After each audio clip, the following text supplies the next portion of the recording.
And happy Tuesday night, everybody, here live on the Divots and Pivots show. We join you again. This is episode 27, so welcome back again. And if it's your first time, welcome for the first time. We're glad to have you here as we wrap up the review of what the 3M Open gave us last week, how Bud kicked my ass on DK, and we will always get to some good old poking fun at the Live Tour and everything that has news coming out of that. Your Sergios, your Charles Barkleys, your all that fun stuff. So stick around. We'll make sure to cover it all for you, as well as, we got the Rocket Mortgage coming up this week at the Detroit Golf Club. So we're going to cover it all for you tonight. And as always, Mr. Bud Copeland, good evening. What's shaking? I love that you say happy Tuesday evening because it's fucking Tuesday. It's already been a long work week, but that doesn't mean that we don't have exciting golf ahead of us. Yes, we're in Detroit. I would say my native country, but my family fled Michigan for warmer weather before I came around. But yeah, my dad's sisters, everybody's from the area. I still got cousins, aunts, uncles.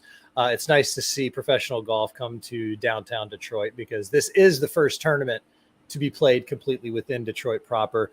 Oakland Hills is just outside, and there's been some other crossover, but this is 2019. It's a relatively new tournament to the tour, but as you said pre-show, it's already making a splash. You got some winners that have got names. One that we're not mentioning for a while until the short brim cap comes to his senses. But aside from that, once again, we're at a Donald Ross course. They stretch it out to 7,300 yards for these guys. And it's just going to be another don't outsmart yourself like we tried to last week with the 3M. But no, it's going to be a good week. I don't know if you saw Cam Smith and some of the videos of him floating around drinking out of the claret jug with his caddy and whatnot. But if you haven't, I didn't see the ones of him actually drinking, but I know he said he was going to have a certain number of claret jugs. 20 to be exact. 20, but okay. There's one where he's in the background, shirt off, full mullet. I swear he's got a shrine to Joe Dirt somewhere, and I that's one more reason why I love him. But he said they're shaking his margarita mixer or whatever it is, his bar shaker, and his caddy is just right in front of the camera, just cranking back whatever out of the claret jug. Now, Jack Nicklaus did say, all right, and I got to say, nothing's really slicing me this week. I had a great week. I kicked your ass in DK. I know, you really did. It was a very pitiful showing by me. I got a peacock where I can, because let's be honest, most of the time my tail's between my legs. But I'm staying alive in my other league. We're about to head into the playoffs, which the playoffs do get fun because it chops it down from 16 to like 12 to 8, and so you gotta win to stay in, just like the FedEx Cup. So nothing's really slicing me, but something I want to get back to was Jack Nicklaus and some of the older guys did say that they felt it was a little disrespectful to drink out of the claret jug and do some of these things. Henrik Stenson, before he cashed his check, sold his soul, and resigned his Ryder Cup captaincy. Jokes on the soul part. I don't really think evil of the Live Tour guys. I just like to poke fun at them because they're low-hanging fruit. Let's be honest. What else do we do in sports talk but kind of, pile on? Anyway, we're here. There's videos of Henrik out there with the claret jug in his water ski vest and his life preserver. He's like pouring milk or eating cereal out of it. So throughout the years, this thing that used to be just the Stanley Cup has kind of crossed over. What are your thoughts? What are your thoughts on there's a two-part question, so make sure you're taking notes. And tell them you'll call them back. What a rookie move that was. What are your thoughts on just using trophies to celebrate like that in general? And then B, the Open Championship and the claret jug specifically. I'll hang up and listen. It doesn't bother me. It's, I get, obviously the claret jug is historic and timeless, and there's a lot of people that in the golf industry that want to cherish that and bow to it and not do anything fun with it. But look, these guys earn their time with that cup, just like in the NHL. The teams earn their time with that Stanley Cup. As long as they're not purposely trying to damage it, deface it, or anything like that, then look, let them have their fun with it. I mean, look, this is a new age of sports, a new age of athlete, a new age of personalities in the sports world. And if someone like Cam Smith wants to celebrate by drinking a few drinks out of the trophy that he earned and he's going to be holding for just a short time, then let him drink out of it. Because you know what? that thing probably gets polished by its handler 20 times a day because it's probably the only thing that handler has to do most days at that job. So it's going to get cleaned. It's not going to be tarnished. Let it get some beer in it. I don't mind it. Do you know how badly I want to be the get off my lawn guy and back up Mr. Nicholas on this one? But I wholeheartedly agree. It's, let the kids have their fun. Yeah. Also, it's comforting knowing that the one you're seeing out there on social media with Cam Smith making the rounds, that's not the claret jug. That's not that. There are 4 of them. There's the original that is still on display at the RNA Clubhouse, has been since 1928. Walter Hagen was the last pro to actually get that claret jug and take it around with him. And then they started making a replica to give to the champion. And then there's 2 more that get used for like museums and touring purposes. And it's one of those things. It's kind of like if you saw the Ryder Cup on college football, college football game day last fall. Then you saw it in Wisconsin with Steve Stricker. You saw it with Russell Henley outside of the University of Georgia Stadium, Sanford Stadium. And so so anybody who just had an Easter Bunny moment. Yeah, the claret jug he's drinking out of them. Now, that said, it is the same one, allegedly, that they made for Mr. Hagen. That's cool in and of itself. I think it's close enough. So it's kind of one of those things where if you have a signed copy of the Declaration of Independence, but it wasn't like the first one, it was like the 11th one that was sent to Connecticut, and it's been on display there. It still holds a plate. It's still something... It still has a level. I'm sorry, I went straight National Treasure on you. I should know better than to bring up Nick Cage with you, because I know how big you are into the fantasy football world, and I know that image of Aaron Rodgers showing up to camp in the white tank top with the long hair. Can we chop that up for a minute? All of the Con Air references were so spot on. All of the Con Air references. Hands off the bunny. Yeah, put the bunny in the box. Back in the box. They were just so spot on. And then I saw people picking like what song should be playing as Aaron Rodgers walks in like this, and like there was some good ones. There was Walk This Way. There was Slow Ride. That's a good one. Slow Ride's a good one. Yep, that's a nice one too. Either that or some nice polished techno. Polished tech. What does polished techno sound like? Clean, polished techno. If you ever saw the movie with Zac Efron and his buddies, they're like construction workers who also are techno DJs. It's a dope film. What? I can't remember the name of it. I've never even heard of this movie. I've got a strange crush on Zac Efron and all things that he's done. But after High School Musical, I wasn't a big High School Musical fan. Didn't like it. I was working at summer camps at the time, and it dominated the psyche. But yeah, no, just some nice, crisp, clean techno. Nothing that's too fancy. Nothing that's too out there. Just something that's nice and original. And you know why? Because Detroit is the home of techno. Everybody associates it with Motown. That's true. Little did we know, techno is also the home of Detroit. You're welcome, America. Is it really? I did not know that. Yeah, you're 100% right. And I'm sure a lot of people didn't know that either. I mean, it's all part of the service here on Divots and Pivots. And if that's wrong, then make sure you at the Divots and Pivots account and not at This Buds for You. Remember. At This Buds for You is a perfect place to add that one. So no, anyways, full circle, coming back to it. Cam Smith, get off my lawn. Actually, no, I agree with you, man. Load it up. I'd be taking shots of bourbon out of it pretty much every day if I won the Open Championship. Remember, these are like those the Stanley Cup, the Claret, these specific trophies are dreams for these guys. Like what trophy is a dream for you? All of sports, you get one. You get one. Come on, don't be that guy. I just want a trophy in my life. All right, fine. All right, listen, fine. I know you have a fear. You have a fear of commitment, so I'll give you some options. No, you Lombardi, World Series. I don't want anything to do with the World Series trophy because I'd be too afraid of breaking one of the little spindles. I got a 2-year-old. That was the exact first thought that went in my head when you said that was I'll destroy that thing. MLB's out. Yeah, I like the idea of the Lombardi, I think, the most. And I think it's because it literally goes to so many guys get to like touch that thing and hold that thing on the team. Like it's just the largest team effort by the most amount of guys Like when you compare how many guys fair. it takes for the large, because obviously hockey is a massive team effort as well. It's just a smaller group of guys. Like so that's why like the Stanley Cup or the Lombardi are probably the two highest for me. Like it would be back and forth between both of those for me.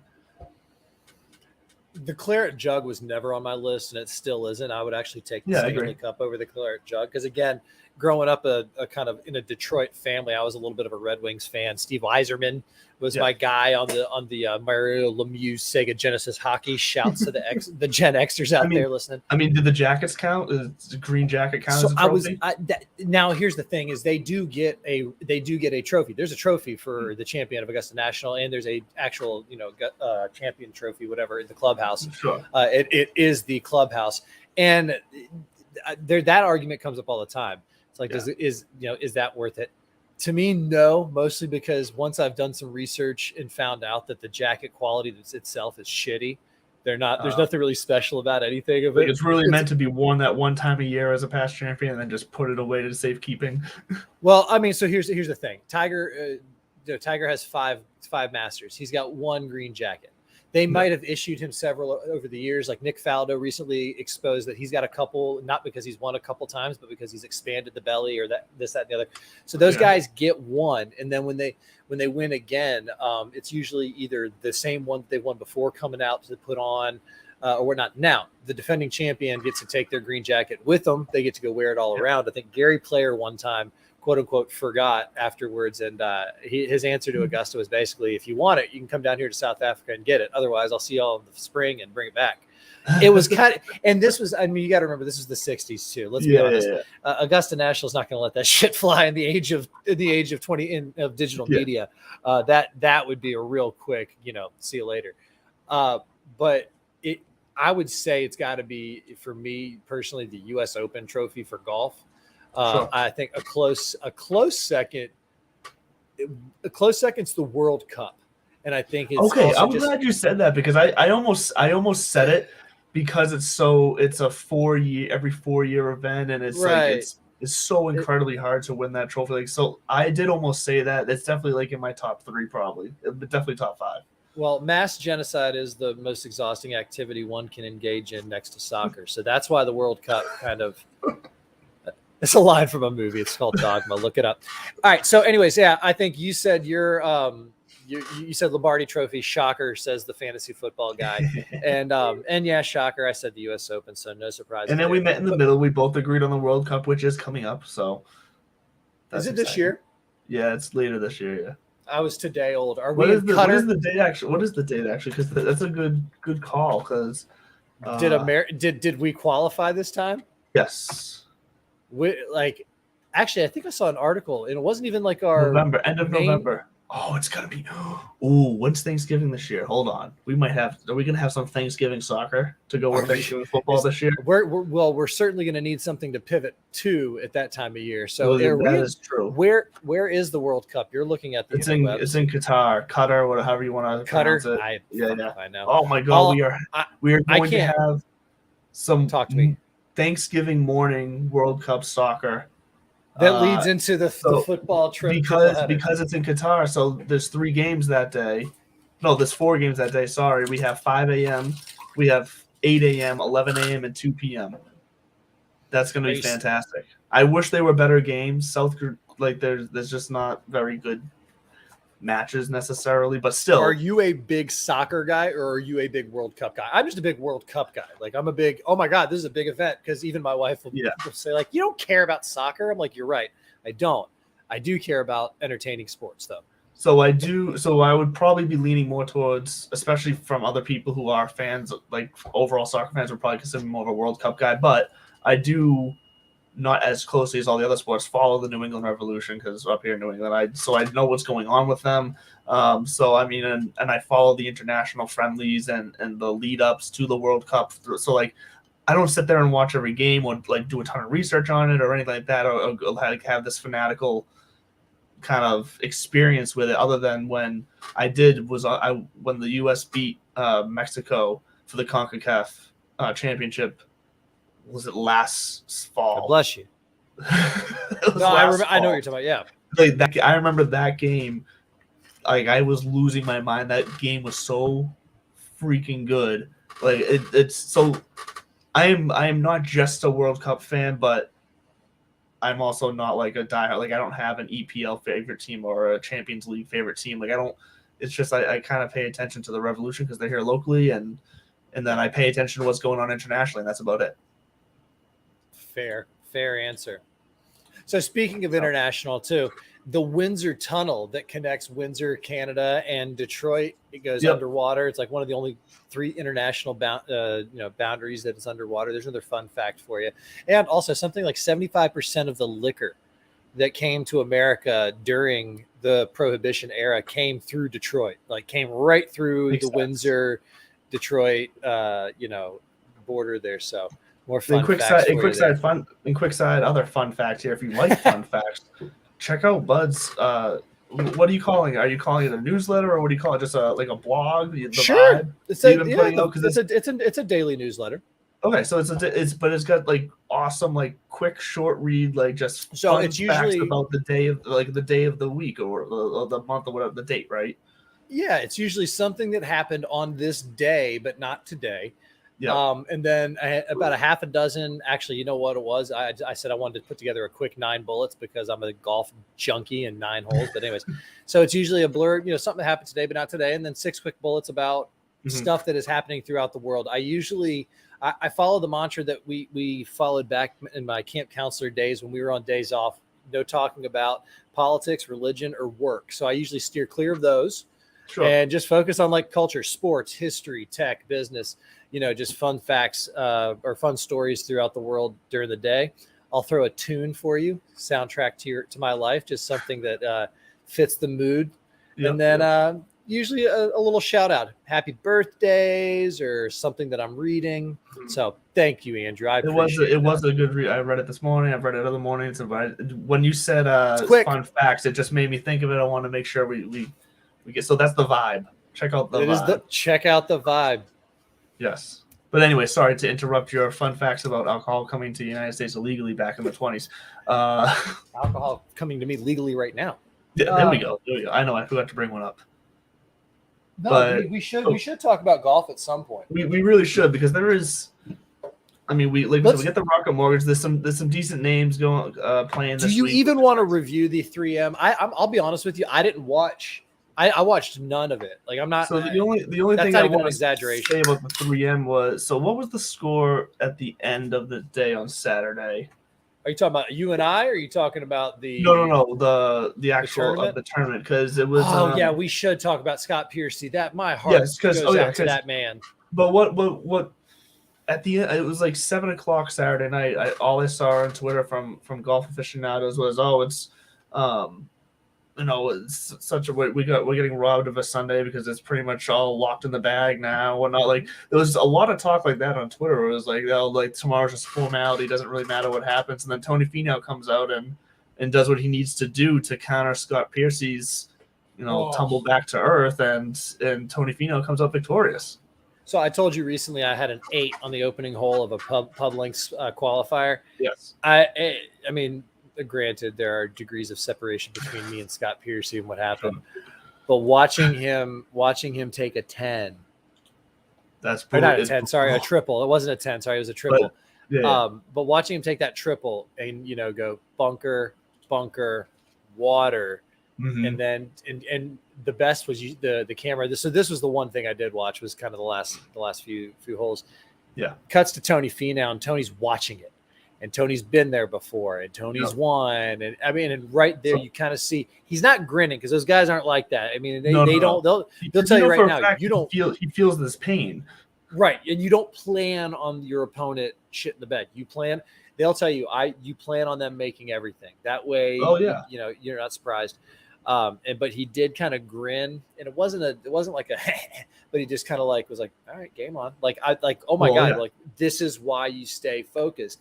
Cause I did the same thing. I tuned it out Sunday, and then I went to Target, nice little Sunday, did some grocery shopping. And when we got back, I pulled out my phone and I saw that Tony Finau had won. I mean, literally just, I was And you're like, wait a minute. Well, what did I miss? Oh, but it could have been better. And remember, our friend Caitlin Moyer was on the show a while back at the beginning. She was at the 3M doing some promotional work, and she got a really cool selfie with a quote unquote accidental selfie with Tony Finau. You can tell he's like signing autographs and stuff, and she had her phone got it down in there. So shouts to Caitlin Moyer and Chad's new boyfriend, Mr. Sung Jae Im. I mean, he made a run. I thought if this happens, we're gonna have a full blown. I don't know. We're gonna have to come up with a name for it, but we're gonna have a little fascination with Sung Jae. Yeah, we'd have to have Chad back on to tell us all about how he gave him the winning tricks to winning it that had happened. I want to know why. I want to know why he was betting the house on Sung Jae, because he had something. But again, Rocket Mortgage back to Detroit this week. Yes. Back to the Donald Ross, the Bermuda grass. All of these little details that normally I think I'd take into consideration. Hold on, is it Bermuda? I thought it was bent. It could be. Sorry, sorry, you're gonna throw my whole model off now. Oh, sweet Jesus, you're gonna prove my point. Go for it. Continue. I can't. I think splicing DFS stats, especially at Fantasy National, it's kind of like the movie Inception. Yep. You can, taking a certain area like strokes gained or par 5 efficiency or bogeys are better, avoidance. Taking one area, and maybe going 1 degree down is safe. So you say I'm gonna look at par 3 efficiency, maybe par 3 efficiency, 200 to 250. Okay, cool.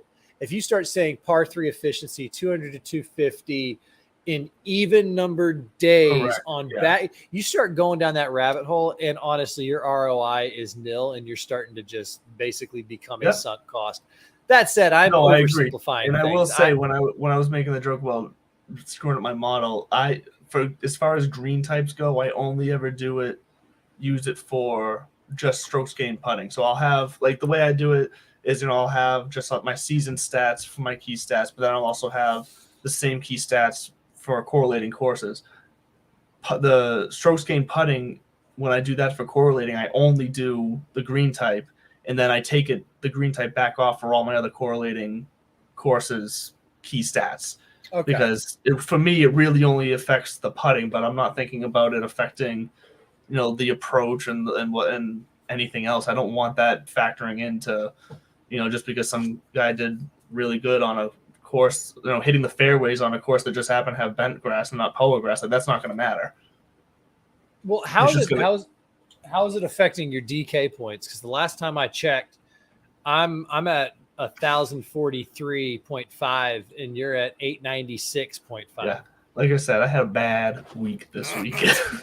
I'm not good at talking shit. I feel so. You know what? It was a week where I was like, there's a chance. I almost had 5 of 6, and just like that, I just as easily had only 3 of 3. But even if I had 5 of 6, it would have been like a very low scoring 5 of 6, because I didn't have enough of the high end finishers. Like, all my guys barely made the cut.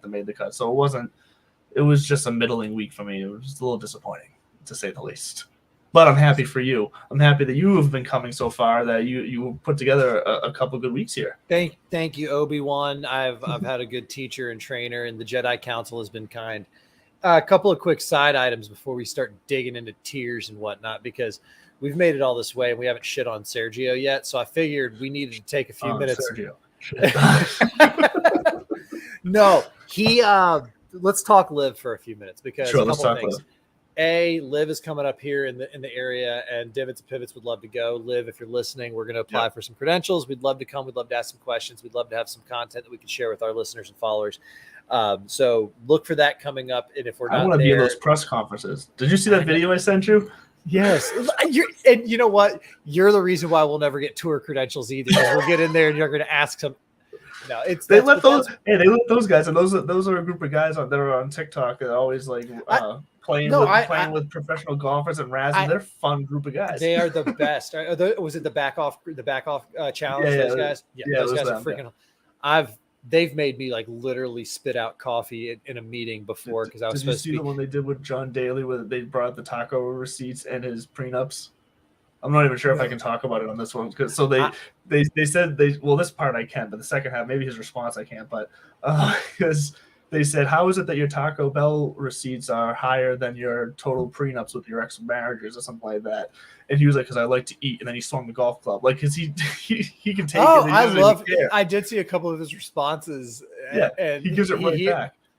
yeah. And So so I like seeing I'm gonna that. say, because I don't think we have many young ears listening to us at this point right now. But the best response to it, and like I said, check them out on TikTok.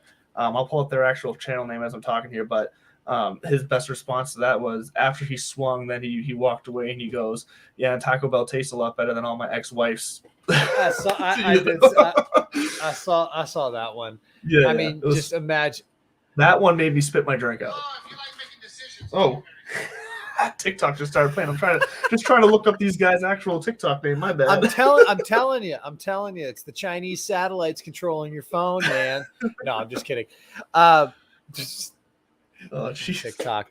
No, so anyways, the live tour is Back on coming. Live tour is coming international here, and so it's gonna be a good time. So even if we're not there with Divots and Pivots, might be out there on Saturday with the family just to check it out. I think maybe that might be because I mean let's be honest, what they're shooting for, which is let us be the fun alternative. That The said, they players might have seem to like it. well, I mean, come on, man. Again, the money and stuff. And you look at who's going over there. Yeah. Maybe expectations they have for themselves, or they've already settled those expectations. We talked about it last week a little bit. Yeah. Some of the guys who are going, I've won my majors. What more do I need to prove? This looks like a fun thing to do. Yeah. David Faraday going lends some credibility to it. I love that Charles Barkley said the clock's ticking. If they don't give me an offer by Thursday night, I'm out. Well, to me, what that says is because he officially has sponsors. Nobody's really said much. They are going to let it play out because it's Chuck. But at the same time, I think somebody probably quietly said like, yeah, we'll let you play this out. There's no guarantees on the other end, but like, we're not going to wait forever. So like, and that's also, or he could just, it's Charles Barkley, man. I mean, nobody can predict him. It could have just been him himself being like, hey, I'm sick of waiting and just give me an offer or I'm going to keep moving on. Cause he was great. He goes, anybody who says they're not doing it for the money is lying. Of course it's for the money. He goes, it's not for the honor and prestige. This is not some, he goes, he didn't say this, but his comments brought this to mind. If this thing does live, pun intended, and maybe 25 years from now, the live tour New England at blah, blah, blah becomes something people actually care about winning. Sure. You do have to give new things time. And they still can make adjustments. Like they already have announced for next year, they're going to introduce some sort of relegation status for the lowest ranked people. There's also going to be, new qualifications for who gets in the tournaments and a pecking order for that, obviously based on contracts and details and appearances. So they are kind of unfurling the next few steps. They are an official partnership with the kind of being co-sanctioned by the Asian Tour starting next year. So there are some moving pieces that might be just enough to keep them where they want to be. I still don't see it as a place where fresh out of college or youngsters are going to come, because I do think what's going to happen is that they've set the precedent for what talent is going to come. People who are either past their prime or maybe past, they've already done what they wanted to do and they have other priorities now, whether it's time, money, both.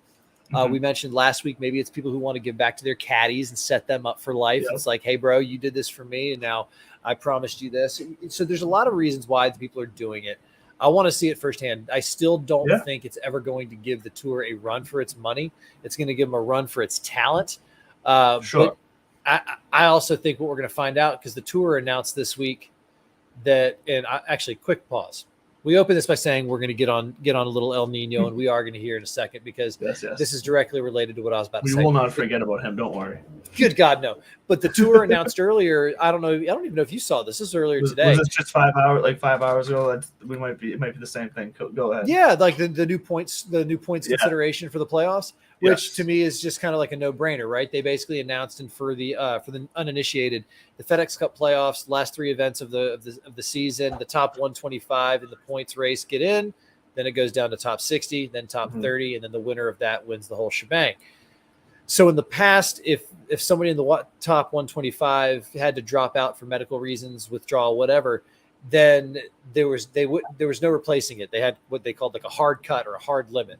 Yeah. And now this year they just announced they're going to introduce a quote unquote soft limit or a soft cut or whatever they're calling it. In other words, those players who have been disqualified from the tour because their participation in LIV has opened up spaces for players that are now moving up into that consideration for FedEx Cup playoffs. Yep. And I like it. I think it's cool. I think it's a nice way of, and the way that Jay Moynihan or Moynihan, whatever, the commish, the way he explained it was perfect. It made perfect sense.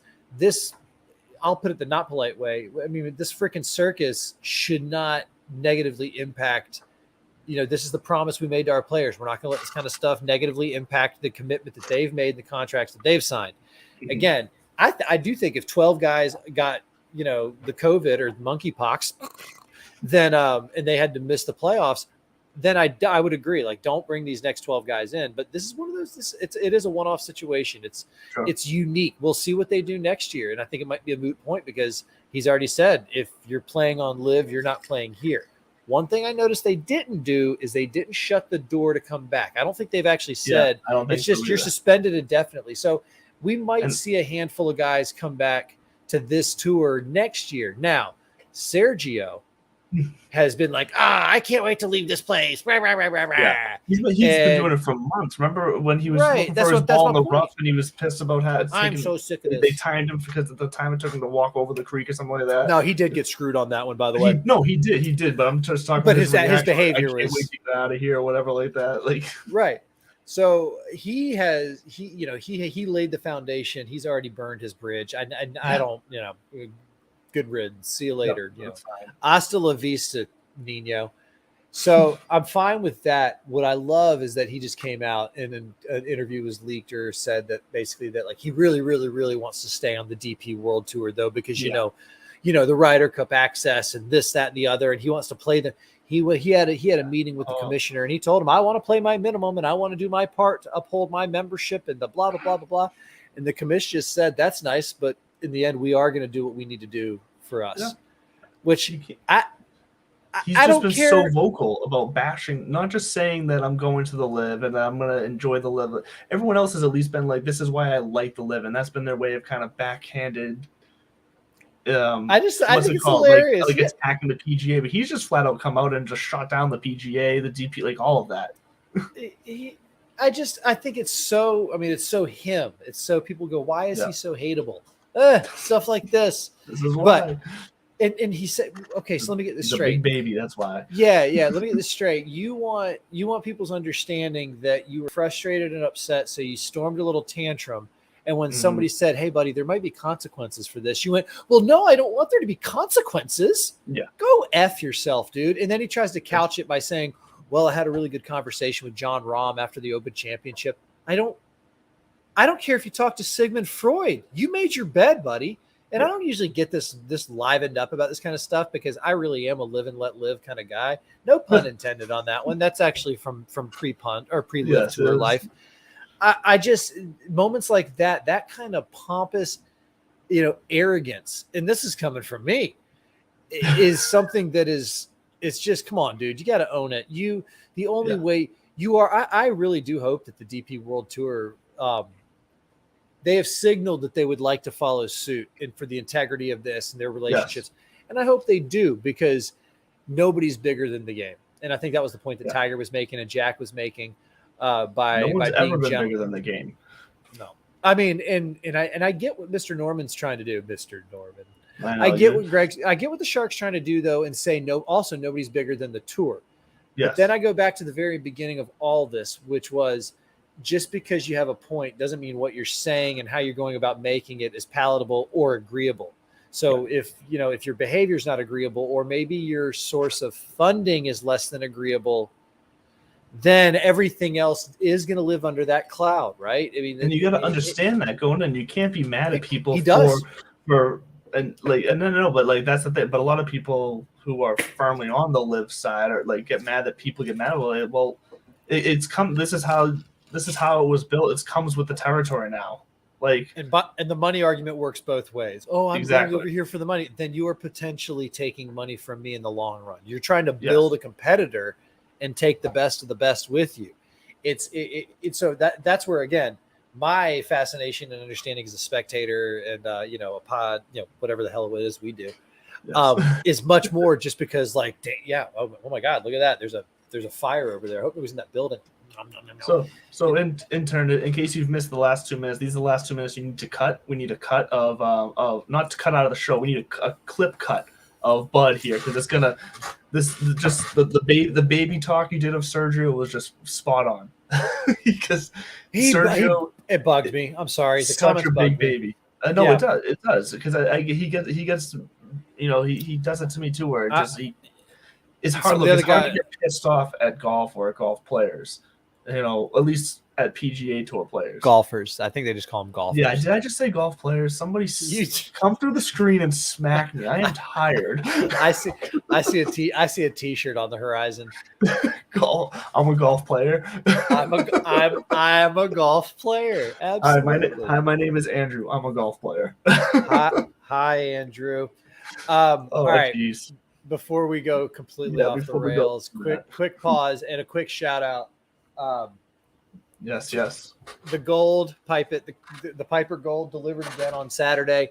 4 birdies en route to a 75. I actually had it going on the front. I made the turn at 34, and then I got bit by the 3-putt bug on the back, and I hit a ball in the water. So let's just say that'll do it.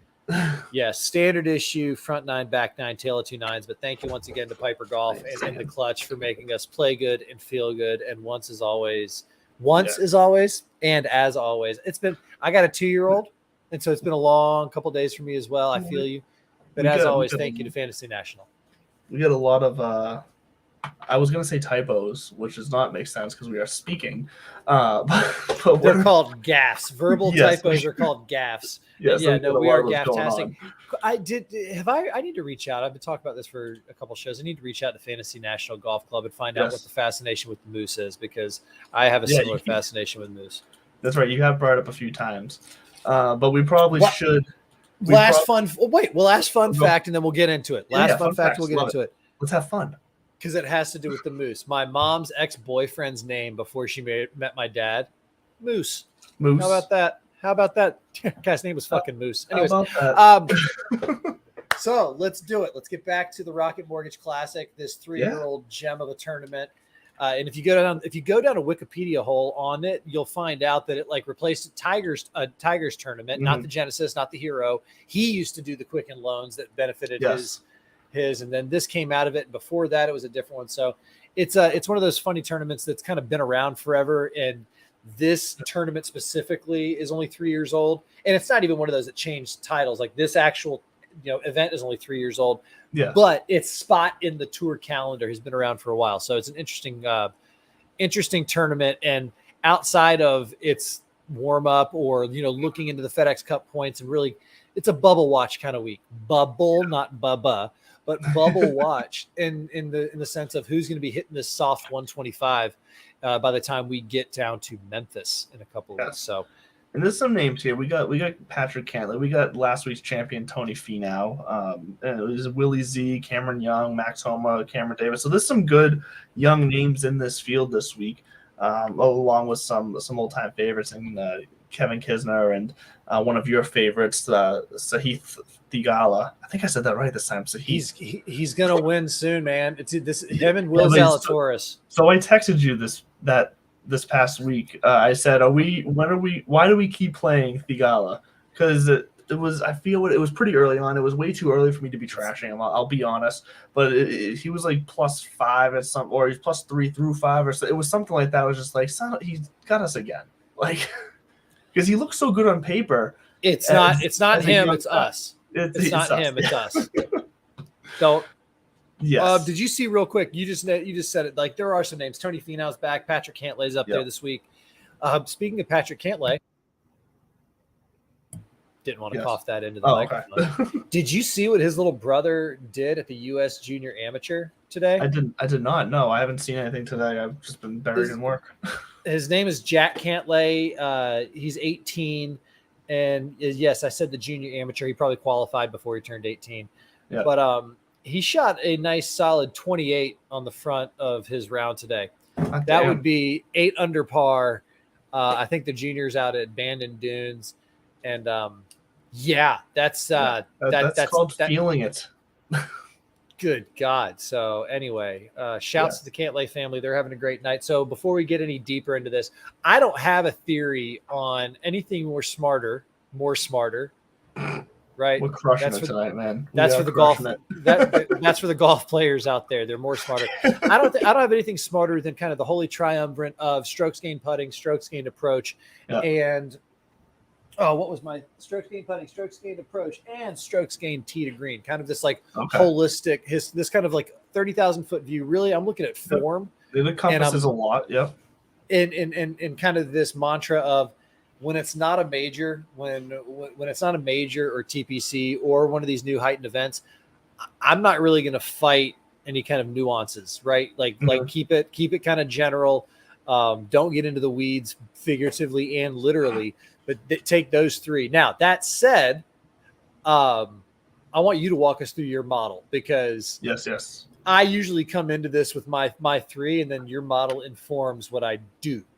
So which is working for me and not for you. Sorry, I had to rhyme that. Yeah, I know it is. It's funny how that's happening.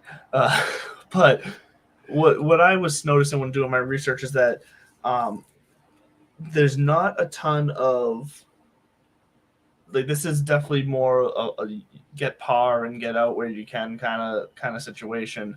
It's not going to play necessarily incredibly hard, but I believe because I'm forgetting exactly what the typical not that one course breakdown. There is how is it broken down here? It is. I mean, it's 7,300 yards, and there's some par fives that are under 500 yards. There's some. It's a scoreable course. It's a scoreable course, but that doesn't seem to be taken advantage of as much as it should be. Is what I'm trying to get at. It's only, and this is. Tell me what that is. Sorry. And I'm fumbling the ball here because I can't find the exact stat I saw earlier, and that's pissing me off.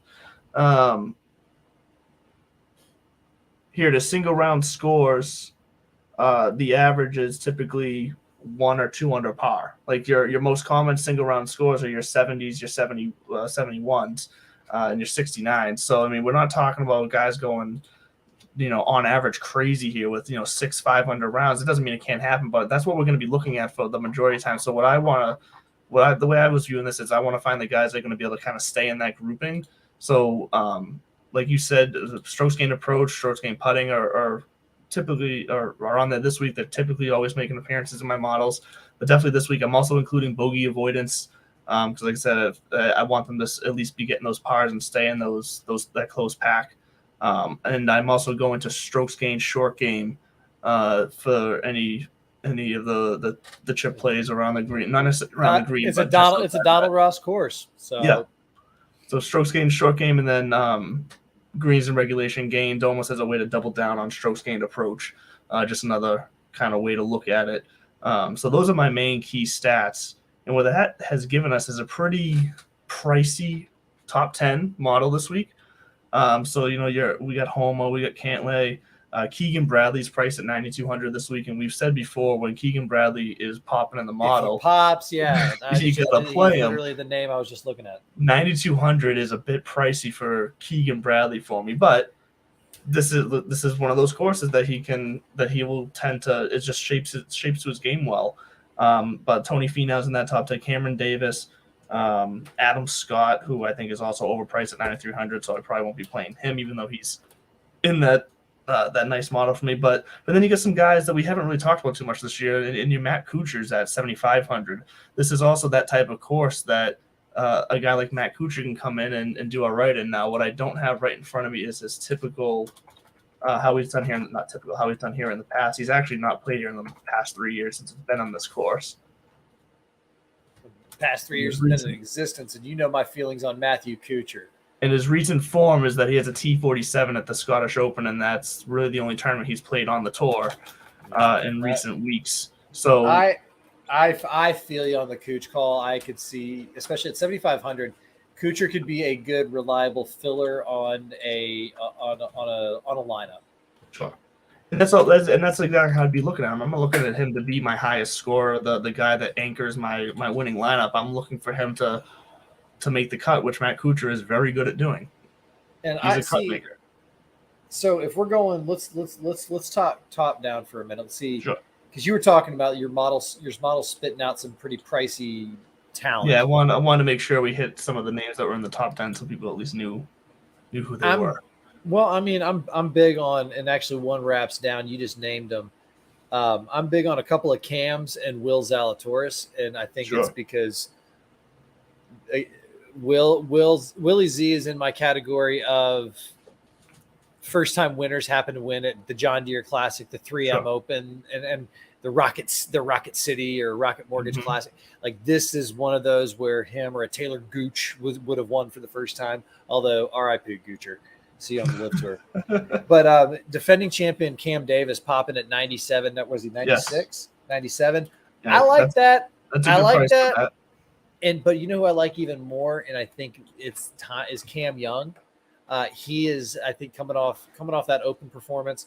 Cam Young. They're both right around 17% projected ownership right now, by the way. Right. Well, that's yeah. And what's Willie Z? I think he's probably going to be very popular. Sorry. If I could spell his name right, that'd be fantastic. Oh, actually, he's right around 12% right now. See, I would have thought Will Zalatoris would have been a bit more popular because he's that third price down in the 10K range, but he's not the lowest price guy in the 10K range. So I would have thought guys would have started there thinking they were going to be able to get a mathematical edge with the odds of who everyone's going to pick. But I think the reason why he is probably lower owned is probably some of the reasons why I'm not going to play him this week, and that's because he ranks very good in greens and regulation, and 200+ yard approaches, and strokes gained approach. Like he's very well in that. He is on any course he goes and plays. That's just what his game is. Where he does fall apart to me though is the putting. He's dreadful in this field. Dreadful putter in this field. Strokes gained, short game also dreadful in this field. And he's in the bottom half in bogey avoidances as well. So what worries me about Zalatoris is that he could, just as easy as he could have a round where he could be one of those, like he's got the type of game where he could break the mold and have a 5-6 under round at this course, but he could just as easily have a 3-4 over round and disappear right away. I'll take my chances. Okay. Well, just because of the 12% ownership, and I think he's a reliable bet. Now that makes it enticing because I don't disagree with you that this is the type of tournament that a first-time winner wins at, and he's primed to win very soon. He lipped out at the Farmers at Torrey. He's done what he's done on the majors. He's done, and I mean he's top 3. By the way, ironically enough, I'm over here preaching putting and short game, and he is 96th and 77th in those respectively, but. Like you said, when he's on. Ball striking, tee to green, and approach, he's top 3. And DK points, which, let's be honest, that's what it's all about. But it's honestly the first time that I think I'd feel comfortable. Now, if he was 10-1, if he was down at 10-1, I think you would see that up there, 17-18, that little bit of difference. But I don't mind anchoring him, especially like you said, knowing that there's going to be some Matt Kuchars or even like Adam Scott at 93. I don't hate. But that would be if I was going to try to take like a Cam and an Adam. Yeah. If I'm going to go with Willie Z, it really is going to be kind of a studs and duds and hope for a 5 out of 6 and hope that he's one of them kind of week. Well, let me get to one of my favorite just so we can get as many guys in here. One of my favorite plays this week is someone like Davis Riley, who comes in with no history at this tournament, not enough rounds on correlating courses to really have any history here, but his recent form is good this season. He's 3rd in strokes gained approach, 8th in bogey avoidance, 16th in greens and regulations in this field. And then he's got between short game, putting, and 200 yards out, he's right around the 50-60 mark. So smack dab in the middle of the field, maybe a little bit better than the middle of the field. But I feel like he's the type of guy here who at 8,600, especially, let's see what his ownership's coming in at. 14%, a little higher than I would like that to be, actually. Kid's a stud, man. I mean, exactly. But he's the same stud. I mean, he's Will Zalatoris, not light. But he's just, he's having the year that Willie Z had last year in a sort of a different way. Because Davis Riley's name's been up there. He's been a popular name. He's another University of Alabama guy. Shouts to the SEC. I can't wait to get into the fall and start talking college football on Divots and Pivots as well. But I like Davis Riley. He is in that same mold that you've been hearing me preach about, first time winners, or even that kind of new cream rising to the top. Sure. Yeah, so I do like Riley. Is there any do you have a favorite play this week across any of these price ranges? Actually, yeah, shockingly enough, and I didn't want to, and it was really more of kind of not confirmation bias. I think, what did I say before the show? It was empowering to hear you kind of pump him up a little bit. I think Keegan Bradley's going to win, like to the point where where he's going to win. I think he's going to win. Like okay. I think either him or I would love it. I would love to see it happen. I would love to see him win again. I after what happened to him, nothing happened to him. He choked, he blew it. Yes. But after what happened at the Players, and then the number of times that he has popped and we've played or at least highlighted him and you've played him, and then all of a sudden he's he's one of the few guys that consistent. If he pops, it's true. And I think maybe the stars are aligning. All right, now let's talk about strokes gained home life. And I don't know anything about him personally, but I'm talking about my cosmic home life thing and the way all this live golf is shaking out. And then you got this player like Keegan Bradley, former major winner. I don't know if he was approached by Liv. Maybe he was, maybe he wasn't. From what I'm reading too, it's not necessarily just that. You got players' agents reaching out to Greg Norman. So the game is on, the heat is on. And he might have just looked around and been like, "Wait a minute, I've done this before. I've won." All right, yeah, and not in like an ego way, but like a just kind of like what the hell? Like I can do this. I've done it before. Let's get back out there. Yeah. Now there's 140 some odd guys teeing it up, and every single one of them is a pro, and they all have that mental self willing to do it.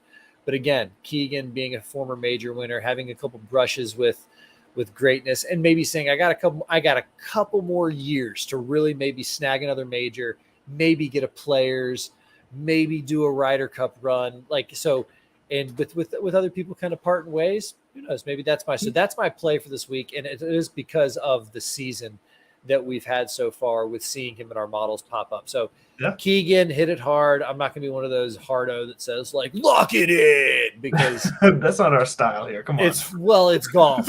It won on 146. It's not like you're picking the Bears and the Bears and the under. Like, come on. Let's what's talk. Yours? So Davis Riley is one of them, but another guy I also like that appears just before him in my model, but is $1,400 less, is Wyndham Clark this week. He's another last week. Yep, I know you did. So he's another guy who, as far as data on correlating courses, he doesn't have enough to suffice that, but his recent form has been great. He's 5th in strokes gained, short game, 17th in putting, 7th and 200 plus, 21st in both greens and regulation and bogey avoidances. His strokes gained approach is his only real weak spot here, and that could be I don't know how to explain that. That's his biggest thing. But if he's doing greens and regulation at ranked 21st while he's ranked 129th in strokes gained approach, it means he's at least able to scramble. I say he's at least able to get himself back into position to score here. So I'd be willing to take a chance on Wyndham Clark, who was coming in at, I believe, just under 10% ownership. And when I'm playing some other guys who are going to be around that 14%, I got to just try to find some guys who are in that single digit. And Clark could be a nice little pivot for me there to find that gold. I like Clark, and I like taking Clark's profile and finding the cheapest, lowest owned version of, and trying to replace because I don't know if I'm gonna be able to pack that in. Again, I'm not used to dropping 10-4 on a 10, on an anchor. I like to live in the 9s and the 8s. Me too. We definitely play it the same. But I do think that the stars kind of align for Willie Z. And I really might try to snag Willie and Keegan and then just go low and try to really well, again, it's the kind of tournament that somewhere down there in the 6 and 7s are some people on the FedEx Cup points list that are in the 130s and they're extra hungry, or they're they know that they've got to finish top whatever just to get to next week to get. So that's where you're going to find, I think, a lot of value, and that's that strokes gained home life where you find out who's on the bubble watch. Make your models, take your 30. And I'll be honest with you, Fantasy National, I basically take whatever when I build my model and then I get out of there so you can have your time actually doing real stuff. But I go in there and I find whatever my most important stat for the week is, rank them by that. I select the top 35 as my favorites, and then I go in deeper and build a model based on those guys. Yeah, it's not a bad way to go about it. It's actually served me pretty well. It's kind of that initial filter because there's so much data. I was just going to say, you got to narrow down your research field, or you're just not going to have enough time to get the research done, or you're not going to be able to look as deep as you need to find the edges. So that's a fantastic approach and point to point out to everybody listening. And the last shout out to Michigan is my mom used to say, no decision is the worst decision. So like you said, you got to pick something to kind of start peeling back, because you can always turn around, you can always start over, but not doing anything is just going to leave you sitting there, and then watching. Don't be the person going, oh, I almost played him. Just play him. Play him this week. I've been that person before. Let's see. Anything else left on the docket before we take this thing? Well, I was going to say real fast, one more guy. I just want to see how you feel about him here before we run out of time. How do you feel about Kurt Kitayama? Because he's someone who has popped recently. Talented. Super talented. So he's popped recently in some other tournaments. He's only played here once in 2020, missed the cut. Let me see what his recent fall. But he finished 72nd at the Open. He finished second at the Genesis Scottish Open. Like he's been in the mix. If he's popping on your model and his ownership isn't, I wouldn't be shocked if he's pretty chalky, because that is a popular name. So he's 17th in my model, and he's coming in right now around 6% ownership. That's a good. I'd hit that, and I'd hit that hard. Because exactly he is one of those talented younger golfers that fits the mold of all the quote unquote next wave of gunslingers. It's like Matty Wolf, all these, they're gone. They just, there's a gap there of talent that is going to be filled by the Kitayamas, and he could be. Well, and playing Kitayama there with the other guys that I've talked about allows me to go right to the number one man in my model this week, Max Homa. I absolutely love me some Max Homa. He's a great social media follow. He's always a show favorite of ours. I saw a tweet of his when he went on vacation recently, and he's like, I'm not a vacation guy. I'm in the airport and I've already done 2 ghost swings, golfers. He's funny, and watching him enjoy, we were all Max Homa last week, watching him play with Tiger and living out that thing where he tweeted at Tiger 13 years ago. The whole picture, and shouts to the RNA for putting that together, because Matt Fitzpatrick being the U.S. Open champion, that made sense. Max Homa made no sense other than a good story and a good time. And that's what we're about here on Divots and Pivots, is a good story, a good time, and may your squares always be green. Back to you in the studio, Andrew. Just like the walls behind me. We had to sneak that in there.